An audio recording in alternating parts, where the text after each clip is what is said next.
하나님께서 저에게 주신 감사한 제목들과 기쁜 일들은 엄청 많았습니다. 저희 교회를 방문하시는 강사 목사님들께서 한 번만 왔다 가도 참 좋은 교회다라고 칭찬하시고 담임 목사님께 말씀하시는데, 우리는 이 교회의 성도고 이 교회의 부목사이니 얼마나 감사하고 기쁜지 모르겠습니다. 옆에 계신 분들과 한번 축복하며 인사를 나누실까요? 정말 잘하셨습니다.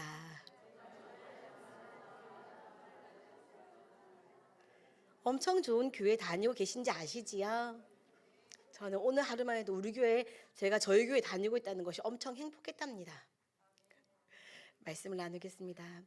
스데반 집사의 순교는 사도행전에서 큰 전환점이 되는 사건입니다. 스데반 집사 이전에는 특별한 그룹, 사도들이 박해와 순교의 대상이었는데, 스데반 집사의 순교를 기점으로 모든 신자에게 핍박이 확장됩니다. 안 좋은 소리입니까? 좋은 소리입니다. 모든 신자의 신앙을 무너뜨려야 되겠다라고 사탄이 일하기 시작한 때가 스데반 집사의 순교가 그 시발점이 되었습니다. 그리고 이 사건은 복음이 예루살렘에만 머무르지 않고 예루살렘을 넘어 유대와 사마리아 그리고 이방 지역으로 퍼지는 계기가 되었습니다. 예루살렘에서의 큰 박해를 피해서 이방 지역으로 흩어진 성도들이 각자가 머무는 곳에서 복음을 전하기 시작했기 때문에 핍박을 당하니 핍박을 피해 떠난 곳에서 복음을 전하니 복음이 전파되는 것이 확장되었다는 것입니다. 또한 스데반 집사의 순교 사건과 맞물려 사울이 사도행전에 처음 등장하게 됩니다. 마치 이 시점을 딱 기준으로 세워서 두 인물이 교차되는 것 같은 느낌이 들기도 합니다. 이제 본문 내용을 차근차근 살펴보겠습니다. 오늘 본문은 스데반 집사가 순교하는 장면을 이야기합니다. 유대인들을 향한 스데반 집사의 적나라한 책망, 저희가 몇 주간 말씀을 나눴던 그 긴 설교, 그 책망은 스데반 집사 한 명의 개인이 아니라 모두 진실이었습니다. 스데반 집사는 자신의 목숨이 위협받는 순간에 자기 목숨을 구하기 위한 목적으로 반론을 한 것이 아니라 자기를 재판하겠다고 모인 유대인들이 오히려 하나님 앞에 죄를 범한 죄인이라는 것을 알려주기 위해서 긴 설교를 통해 반론한 것입니다. 스데반 집사의 반론의 목적은 그들이 죄인됨을 알리면서 이 죄인들아, 이 나쁜 놈들아 하고 그들을 비판하고 저주하기 위해서가 아니라 그들이 자신들의 잘못을 깨닫고 회개하도록 이끌기 위한 목적이었습니다. 같은 말을 하고 같은 행동을 해도 그 안에 담긴 목적이 다른 경우가 너무 많습니다. 예를 들어 선생님께 학생이 질문을 하는데 똑같은 질문을 하는 것 같아도 정말 몰라서 선생님께 배우고 싶어서 질문을 하는 학생이 있는가 하면, 내가 답을 잘 알고 있으면서 선생님이 넌 어떻게 생각해 하면 이렇게 저렇게요 하고 자기가 알고 있는 것을 자랑하고 싶어서 질문하는 학생도 있고, 혹은 선생님이 더 이상 새로운 내용으로 진도를 못 나가게 막으려고 질문을 하면서 수업 시간을 벌어보겠다, 이런 목적으로 질문하는 학생들도 있습니다. 똑같이 선생님께 질문을 하는데 겉으로 보기에는 똑같지만 마음에 어떤 목적을 가지고 있냐는 다를 수 있습니다. 말의 목적, 행동의 목적이 하나님 나라인 사람이 있고요. 표면적으로 드러나는 말과 행동이 똑같아 보여도 그 목적이 자기 자신의 이름과 자신의 나라, 자신의 뜻인 사람도 있습니다. 하나님의 영광이 목적이 아닌 그리스도인, 자기의 유익이 목적인 성도들이 있을 수 있다 하는 것입니다. 스데반 집사는 자신의 이야기를 들은 모든 사람들이 우리는 스데반에게 비난받았다 라고 생각을 했다고 해도 아닙니다. 스데반 집사는 그들을 비난하기 위해 설교를 하고 변론한 것이 아니라 그들이 생명의 길로 돌아오기를 원해서 변론했습니다. 하나님의 평가는 그랬습니다. 스데반 집사의 행동이 그들을 가르치고 그들을 꾸짖고 그들을 비난하고 그들을 무시하기 위해 한 것이 아니라 그들이 돌이키기를 원하여서 했다고 하나님은 평가하셨습니다. 하나님의 평가와 사람들의 반응은 다를 수 있습니다. 그러나 가장 정확한 것은 하나님께서 어떻게 보시는가. 하나님은 사람의 중심을 보시기 때문에 하나님께서 어떻게 기억하시는가가 가장 중요합니다. 유대인들은 스데반이 말한 진실 앞에서 불편함을 느꼈습니다. 비난받았다라는 생각에 분노가 차올라 이를 갈았습니다. 그렇다고 딱히 스데반에게 대항할 근거는 없습니다. 기분이 나빴고 화가 치밀어 올랐을 뿐입니다. 지혜로운 사람은 자신에게 진실을 알려주면, 진리의 말씀을 전하면 그릇 같던, 지혜로운 사람이라도 사람이기 때문에 그릇 깔 수 있지 않습니까? 그릇 같던 자신에게 바른 길을 열어주고 생명의 길을 가르쳐 주는 것이라고 생각하면서 감사를 표하지만, 불의한 사람은 자신의 뜻이 잘못됐다고 말하고 자신의 뜻을 거스르는 것이 그 상대방이 하는 말이기 때문에 그것이 진리일지라도 불편한 마음을 가집니다. 진리에서 멀어져 있으면 멀어져 있을수록 더 크게 불편함을 느낍니다. 고통스럽기까지 합니다. 그래서 진리를 말하는 사람을 공격합니다. 잠언 9장 8절 9절은 이렇게 말씀합니다. 거만한 자를 책망하지 말라. 그가 너를 미워할까 두려우니라. 지혜 있는 자를 책망하라. 그가 너를 사랑하리라. 지혜 있는 자에게 교훈을 더하라. 그가 더욱 지혜로워질 것이요. 의로운 사람을 가르치라. 그의 학식이 더하리라. 우리는 하나님의 형상으로 지음 받았기 때문에 그릇된 길을 걸으면 양심이 아프게 되어 있습니다. 양심은 죄에서 돌이킬 수 있도록 하나님께서 우리 안에 심어두신 하나님의 성품입니다. 그래서 진리에서 벗어난 만큼 아프게 됩니다. 진리가 아닌 것을 따를 때 아프라고 하나님께서 우리에게 심어주신 것입니다. 아파서 죽으라고 심어주신 것이 아니라 양심의 아픔을 느끼면 가던 길을 일단 멈추고 내가 왜 아프지? 돌이켜보고, 그래서 어긋난 걸음을 돌이켜 다시 바른 길, 다시 생명의 길로 가자고 하나님께서 우리에게 주신 하나님의 크신 은혜입니다. 그런데 불의한 사람은 양심의 가책을 느낄 때 하나님에게로 돌이키기보다 진리를 선포하고 진리를 가르치는 사람, 자신을 아프게 하는 말씀 전달자, 혹은 그 상황을 향해서 분노를 표출하고 자신은 잘못된 것이 아니라고 자기 자신을 합리화합니다. 아픔의 근본적인 이유를 제거하기 위해서 진리를 따라 방향을 돌이켜야겠다라는 바른 선택을 해야 하는데, 불의한 자들은 아픈 순간을 견디지 못하고 당장에 아프지 않고 싶어서 아프게 하는 사람, 아프게 하는 이 상황들을 거절합니다. 진리를 거부합니다. 그들에게 그것은 진리가 아니라 나를 아프게 하는 무기같이 여겨질 뿐이기 때문에 그렇습니다. 나를 살리는 진리가 나를 아프게 하는 무기로 여겨지기 때문에 진리를 거절하고 진리를 전하는 자를 핍박합니다. 사도행전 2장에서 베드로 사도가 처음 설교를 했을 때 그 앞에 앉아서 오늘 유대인들과 비슷한 감정, 마음이 찔리는 비슷한 감정을 경험했던 사람들이 있었습니다. 그들의 반응은 어떠했는지 말씀을 읽어보겠습니다. 사도행전 2장 37절 말씀입니다. 함께 읽어보겠습니다. 시작.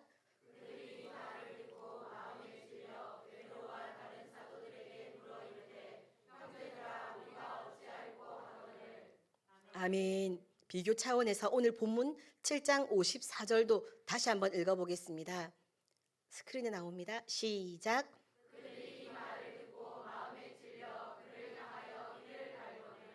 아멘. 그들이 이 말을 듣고 마음에 찔려까지는 똑같습니다. 베드로 사도는 능력이 있어서 말씀을 듣고 찔린 사람들이 회개를 했고, 스데반 집사는 능력이 없어서 말씀을 듣는 사람들이 이를 갈았을까요? 아닙니다. 말씀을 듣고 찔림이 없을 수 있는 사람이 어디 있겠습니까? 사람은 모두가 진리 앞에, 말씀 앞에 찔림을 받습니다. 잠언 12장 15절은 미련한 자는 자기 행위를 바른 줄로 여기나, 그러니 찔림을 받지 않는다는 것입니다. 나는 바르게 행동한다고 여기나 지혜로운 자는 권고를 듣느니라 라고 말씀합니다. 모든 사람이 다 이렇게 찔림을 받는다는 것입니다. 진리를 들을 때. 왜냐하면 우리가 아직 완성된 단계가 아니라 성장하고 성숙해 가는 과정 가운데 있기 때문에 그렇습니다. 자신의 약함을 고백하는 태도로 말씀을 들으면 찔림이 있지만 그 찔림 앞에 두려움과 상한 심령이 되어서 하나님께 긍휼히 여겨주심을 구하게 됩니다. 이것이 바로 하나님의 선택받은 백성들이 보이는 마땅한 반응입니다. 성경은 그래서 심령이 가난한 자에게 천국이 주어진다고 말씀하십니다. 하나님의 백성이라면 타락으로 인해 아직도 반복하여 죄를 짓는 우리 자신 때문에, 하나님을 아직 많이 닮지 못한 우리 자신 때문에 심령이 가난해질 수밖에 없고, 그것을 깨닫게 하시는 말씀과 진리 앞에 마음을 찢을 수밖에 없습니다. 하나님께 회개하여 돌이키고 성령의 도우심을 구하는 것이 우리의 마땅한 반응이라 할 수 있습니다. 스데반 집사 앞에 있던 종교 지도자들은 이미 자신들이 너무 잘났고, 이미 충분히 자신만만했고, 이미 천국은 자신의 것이다 라는 자기 최면과 교만으로 마음이 굳어져 있었기 때문에 죄책감을 느끼면서도 내가 지금 잘못 가서 죄책감을 느끼는 것이 당연하지, 어서 돌이키자가 아니라 죄책감을 불러일으키는, 자신을 아프게 하는 스데반 집사에게 분노를 표출했습니다. 그들은 진리에 순종해서 회개할 용기를 내기보다는 가책을 느끼게 하는 원인을 제거하는 데 용기를 내는 편을 선택했습니다. 이렇게 유대인들이 스데반 집사를 향해 이를 갈면서 분노를 표출하고 있을 때 성령님은 스데반 집사에게 충만하게 역사하셨습니다. 하늘을 열어 하나님의 영광과 하나님 우편에 서신 예수님을 보여주셨습니다. 살인적인 분노로, 도끼 충만한 눈으로 자신을 노려보는 군중에 둘러싸인 스데반 집사가 그들로 인해, 그 상황으로 인해 두려움에 빠지지 않도록 하늘의 영광을 보여주신 것입니다. 사탄의 강력한 무기 가운데 하나가 두려움입니다. 두려움을 견디지 못해서 사람들이 타협하기도 하고, 무너지기도 하고, 넘어지기도 하고, 목숨을 끊기까지 합니다. 그러나 놀랍게도 하나님께서는 자신의 편에 선 자에게는 그 두려움을, 모든 사람이 다 고백할 수밖에 없는 그런 두려운 상황도 이길 수 있는 힘을 주십니다. 엔도 슈샤쿠라는 분이 적으신 침묵이라는 책에선 신자가 순교를 당할 때 어떤 기적도, 아무런 현상도 일어나지 않는 것을 보고 주인공이 낙심하는 장면이 나옵니다. 하나님께서 침묵하고 계신 것처럼 느껴졌던 것입니다. 하나님에 대한 믿음으로 순교를 당하기까지 다다랐으면 하나님께서 그를 살려주셔야 하는 게 아닌가? 왜 하나님은 지금 이 상황에 저 사람이 죽기까지 아무것도 안 하시지라는 마음에 낙심하는 장면이 나옵니다. 그러나 순교의 순간에 하나님은 절대로 가만히 계시지 않습니다. 하나님은 두려움과 고통을 이길 힘을 주시고 하늘의 영광을 보여주십니다. 그런 역사가 있었기 때문에 순교가 가능한 것입니다. 사람의 결단으로는, 사람이 가지고 있는 성품으로는, 자질로는 절대로 순교할 수 없습니다. 그때의 강력한 힘으로 하나님께서 하늘의 영광을 보여주시고 담대한 믿음을 주셨기 때문에 순교가 가능했던 것입니다. 지금 그 강력한 힘이 스데반 집사에게 임한 것입니다. 스데반 집사가 묘사한 하늘 보좌의 광경은 진실이었습니다. 다른 사람들 눈에는 보이지 않지만 하나님은 분명히 그 순간에 스데반 집사에게 역사하셨습니다. 불의한 유대인들은 그 장면의 묘사, 그 진실의 선포에도 귀를 틀어 막았습니다. 진리를 자신들에게 말하지 말라는 것입니다. 진리를 선포하는 자의 음성을 듣기 싫어 귀를 막았습니다. 죽으려고 안간힘을 쓰고 있는 것입니다. 그들은 분노를 이기지 못해 재판이나 정당한 절차도 없이 즉결 심판을 자행했습니다. 자신의 불의를 감추고자 더 큰 불의, 더 큰 악을 서둘러 행했습니다. 자신들이 진리를 향해 돌이킬 수 없도록, 자신들이 진리의 말씀을 듣고 돌이킬 수 없도록 하나님의 형상으로서의 면모를 패대기쳐 버린 것입니다. 하나님은 성령의 감동으로 스데반 집사와 함께 계셨습니다. 그래서 스데반 집사는 죽음의 순간까지 예수님을 따랐습니다. 죽음의 순간에 예수님께 드리셨던, 죽음의 순간에 우리 예수님께서 하나님께 드리셨던 그 기도와 동일한 기도를 드리고 죽음을 맞이합니다. 예수님께서 아버지, 내 영혼을 아버지 손에 부탁하나이다 라고 말씀하시며 숨지신 것처럼 스데반 집사는 주 예수여 내 영혼을 받으시옵소서 라고 부르짖고 있습니다. 예수님께서 아버지 저들의 죄를 사하여 주옵소서 라고 말씀하신 것처럼 스데반 집사는 주여 이 죄를 그들에게 돌리지 마옵소서 라고 외치고 있습니다. 어쩌면 이렇게도 예수님을 닮을 수 있을까요? 외워서 되는 것이 아닙니다. 예수님과의 완전한 연합이 그 순간에 이루어졌기에 사실은 이미 예수님께서 십자가에서 완성해 놓으신 선택된 자와의 연합이 지금 완전히 성취된 그런 상황이었기 때문에, 그래서 예수님과 연합되어 예수님과 하나였기 때문에 스데반 집사는 이렇게 꼭 예수님처럼 행동한 것입니다. 이것이 우리가 그리스도인들이 선택받은 백성들이 가야 할 길입니다. 우리의 생을 마감하는 그 순간을 상상해 보셨습니까? 우리도 그때가 되면 이렇게 예수님을 닮아 있을까요? 죽음의 결과로 일어난 일도 예수님과 유사합니다. 대적의 세력은 예수님을 죽임으로 그분의 왕 되심을 막으려고 했는데 예수님의 십자가 죽음은 오히려 예수님께서 왕으로 등극하시는 발판이 되었습니다. 마찬가지로 대적들은 스데반 집사를 죽임으로 복음이 전파되는 것을 막으려 했는데 스데반 집사의 죽음은 오히려 복음이 온 유대와 사마리아로 퍼지게 만드는 계기가 되었습니다. 예수님께서 이스라엘의 왕만이 아니라 모든 피도세계의 왕으로 등극하시는 발판이 되었습니다. 스데반 집사는 하늘의 미랄이 되어 자신이 죽음으로써 열매를 맺고 제2, 제3의 작은 예수가 나오게 되었습니다. 그들은 또 각 지역으로 흩어져서 그곳에서 또 다른 작은 예수를 낳았습니다. 하나님은 스데반 집사의 죽음을 헛되게 하지 않으셨습니다. 아마 스데반 집사는 하나님의 품 안에 안겨 수많은 영혼들이 구원을 얻고 살아나는 것을 보며 이 땅을 살 때 느껴보지 못했던 가장 큰 행복을 천국에서 맛보셨을 것입니다. 성 밖으로 내쳐졌고 돌에 맞아 죽은 스데반 집사의 모습은 인간의 눈으로 보면 비참해 보일 수 있지만 그의 죽음은 예수님의 십자가를 닮았습니다. 그리스도인의 궁극적인 소망을 한 줄로 요약하자면 예수님처럼 살다가 예수님처럼 죽는 것입니다.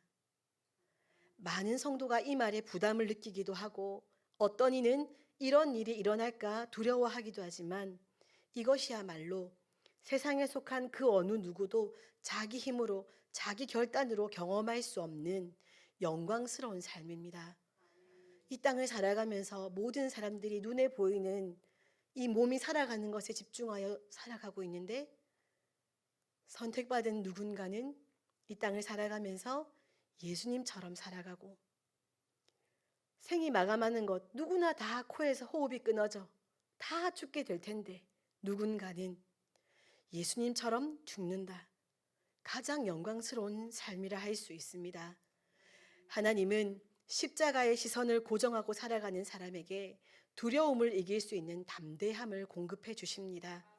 그때에 스데반 집사가 그랬던 것처럼 예수님처럼 살다가 예수님처럼 죽을 수 있습니다. 이것이 우리 모두의 소원이 되기를 소망합니다. 한 가지만 더 생각해 보겠습니다. 스데반 집사가 순교를 당할 때 갑자기 한 사람의 이름이 등장합니다. 사울입니다. 성경은 굳이 스데반 집사를 죽이려는 거짓 증인들이 옷을 벗어 사울의 앞에 놓은 것과 사울이 스데반 집사의 죽임당함을 마땅히 여겼다는 것을 기록합니다. 이것은 하나님께서 스데반 집사의 죽음의 영향으로 사울이라는 사람을 세우실 것을 미리 암시하시는 말씀입니다. 하나님은 신실한 하나님의 일꾼 스데반 집사를 데리고 가시면서 전혀 예상하지 못한 한 사람을 사용하실 것을 계획하고 계셨습니다. 스데반 집사를 핍박하고 죽이는 무리편에 서 있는 한 사람, 악명 높은 사울. 하나님께서 이 사람을 하나님의 가장 귀한 일꾼으로 만드시는 일을 누가 상상이나 했겠습니까? 하지만 하나님은 그 놀라운 일을 작정하시고 이루십니다.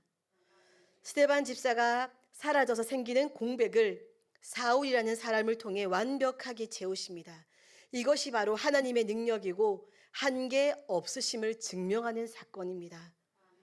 우리와 차원이 다른 하나님을 보여주시는 사건이 바로 이 사건입니다.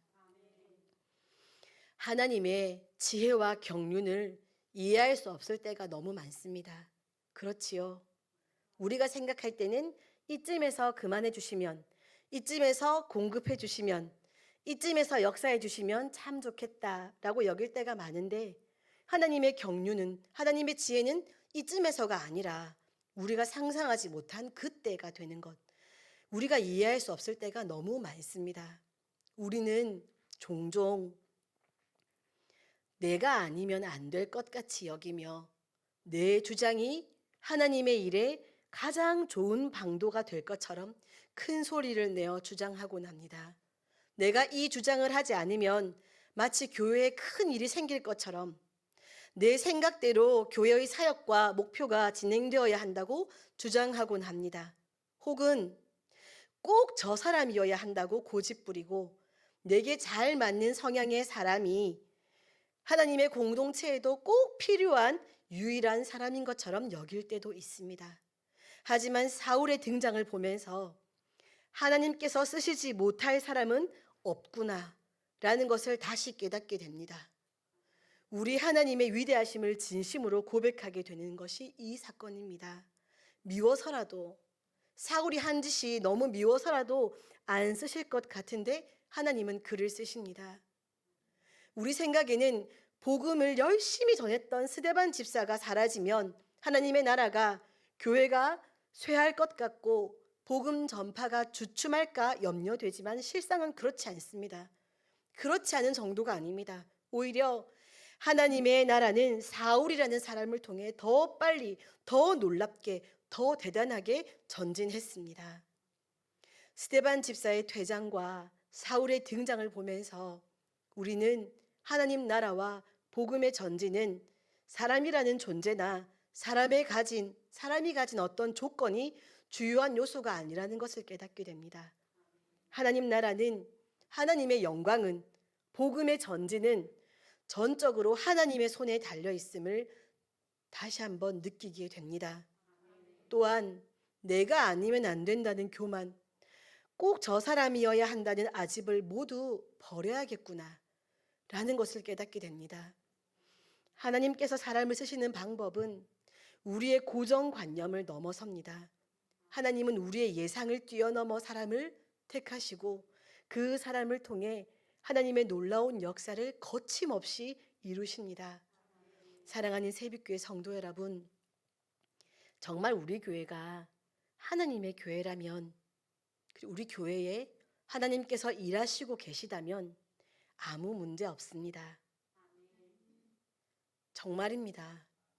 아무 문제 없습니다. 걱정하지 마십시오. 두려워하고 염려하지 마십시오. 안 될 이유와 조건에 몰입하지 마십시오. 우리 교회 이거 안 좋아. 우리 교회 저거 나빠. 우리 교회 성도 이래 저래 안 될 이유에 몰입하지 마시고 우리 교회 하나님의 교회인가? 아멘. 우리 교회 하나님 일하고 계신가? 아멘. 그러면 걱정할 게 없다는 것입니다. 하나님께서 일하시는 교회라면 문제 없습니다.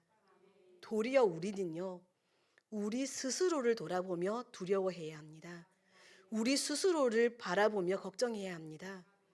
하나님께서 일하고 계시는데 나는 하나님 바지가랑이를 잡고 아니라고 그 사람은 아니라고 스데반 집사가 이렇게 죽는 것은 아니라고 이 일은 아니라고 이 방법은 아니라고 울고 불고 내가 하나님 바지가랑이 잡고 매달리고 있는 것은 아닌지 돌아보며 그 사람을 이 일을 두려워할 것이 아니라 우리의 믿음 없는 것을 두려워해야 합니다. 우리의 교만을 가슴을 찢어야 합니다. 하나님을 믿고 있다고 당당하게 주장하면서도 하나님을 진짜 하나님으로 믿지 못하고 있는 것이 아닌지 우리 각자가 자기 자신을 돌아보고 돌이키기만 하면 그러면 더 빠른 속도로 하나님께서 영광 받으시는 사역들이 역사들이 우리 교회에 넘쳐나게 될 줄 믿습니다. 하나님은 스데반도 쓰셨고 사울도 쓰십니다. 하나님께 불가능은 없고 하나님께는 한계도 없습니다. 스데반 집사의 순교를 통해 복음이 더 편만하게 퍼지게 하시고 사울을 통해 더 많은 교회를 세우십니다. 하나님의 무한하신 지혜, 무한하신 능력을 한계투성이인 나의 생각으로 판단하고 제한하지 않아야겠습니다. 그 무한하신 뜻을 다 깨닫지 못해도 다 이해할 수 없어도 우리에게 필요한 단 한 가지 하나님을 향한 무한한 신뢰, 믿음으로 겸손히 하나님의 손길을 따라 움직이는 우리 새빛교회 그리고 우리 새빛교회 성도님들 되시기를 소원합니다. 기도하겠습니다. 사랑하는 하나님 감사드립니다. 오늘도 귀한 생명의 말씀으로 저희들의 영이 먹을 양식을 공급하여 주시니 감사드립니다. 날마다 영의 양식을 먹기를 즐거워하게 하시고 잘 먹고 잘 소화하여 생명의 열매를 맺는 저희들 될 수 있도록 인도하여 주옵소서. 진리의 말씀이 선포될 때에 마음을 열고 귀를 열고 눈을 뜨고 하나님의 말씀을 받게 하시고 들은 말씀을 내 안에 품고 내가 그 말씀을 이루어내며 살아갈 수 있도록 하나님께 은혜를 구하고 역사를 구하여 말씀이 내 삶에서 성취되게 하시고 순종하는 모습으로 드러날 수 있도록 인도하여 주시옵소서. 이제 한 주간의 삶을 살아가면서도 날마다 더욱 하나님의 말씀을 사모하게 하시고 들려진 말씀, 읽은 말씀에 순종하고자 몸부림을 치게 하시고 세상을 살아가며 세상을 두려워하지 아니하게 하시고 담대하게 하셔서 하나님께서 허락하신 형통의 복을 살아가는 우리 새빛교회 귀한 성도님들 될 수 있도록 인도하여 주옵소서. 귀한 예배의 자리에 나오며 감사의 예물과 1,000번째 예물을 드립니다. 드린 예물을 기쁘게 받으시고 하나님께서 영광 홀로 받아 주시옵소서. 예수님 이름으로 기도드립니다. 아멘.